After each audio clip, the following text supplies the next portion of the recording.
మనం అందరం కూడా ఎవరు వచ్చి అడిగినా అడగకపోయినా ఎక్కడ ఏం చేస్తే బాగుంటుంది, ఎక్కడ ప్రజలు సఫర్ అవుతున్నారో అవన్నీ కూడా కార్యక్రమాలు చూసి ఆ రోజుండే పరిస్థితుల్లో మన నియోజకవర్గం అంతా కూడా అభివృద్ధి కార్యక్రమాలు చేశాం. అదేవిధంగా ఎప్పటి నుంచో పెద్ద పల్లెటూరు మాదిరి ఉండేది మంది, మీ అందరికి కూడా తెలుసు. ఎక్కడంటే అక్కడ చెత్త ఉండటం, నీళ్లు సరిగ్గా లేకపోవటం, వర్షం పడితే నీళ్లు విపరీతంగా ఇళ్లలోకి వచ్చేయటం, అదేవిధంగా చెత్త తీసేదానికి కూడా లేకుండా పోవటం, ఇలాంటివన్నీ కూడా ఉండేది. మనం వచ్చిన తర్వాతే డంపింగ్ యార్డ్ తీసుకొచ్చి మొత్తం చెత్త అంతా తీపిచ్చాం. మంచినీళ్ళు కూడా స్ట్రీమ్ లైన్ చేసి ఆ రోజు 9 గంటల లోపల మంచినీళ్ళు వచ్చేటట్టు చేశాం.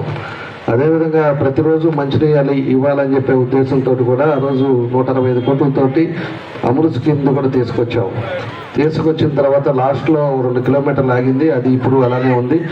రేపు వచ్చిన తర్వాత ఖచ్చితంగా ప్రతిరోజు మంచినీళ్ళు అనేది మనకు ఈ 4.5 సంవత్సరాల నుంచి కూడా మనం ఎటువంటి ఇబ్బందులు పడ్డామో, ఎటువంటి ప్రాబ్లమ్స్ ఎదుర్కొన్నామో అందరికీ తెలుసు. నిన్న డివిజన్లో తిరుగుతున్నా కానీ అందరూ చెప్తున్నారు, మనము 2014లో జనార్దన్ గారిని గెలిపించుకున్నాము, చాలా మంచి పనులు చేశారు. ఇప్పుడు బయటకు వచ్చి నిలబడటానికి కూడా అవకాశం లేదు, ఎందుకంటే దోమల బెడద ఎక్కువగా ఉంది. ఎందుకంటే ఇంతకుముందు జనార్దన్ గారు ఉన్నప్పుడు నైట్ టైము రోడ్లు క్లీన్ చేయించేవాళ్ళు, అలాగే మున్సిపాలిటీ వాళ్ళతోటి పగలు వచ్చేసి కాలువలు తీయించేవాళ్ళు. ఇప్పుడు అవి ఏమన్నా జరుగుతున్నాయా? అలాగే రోజు నీళ్లు నైట్ 10 గంటలకి 11 గంటలకి ఇచ్చేవారు. ఈరోజు మన మీటింగ్ ఉందని చెప్పేసి 8 గంటలకే నీళ్ళు ఇవ్వటం జరిగింది.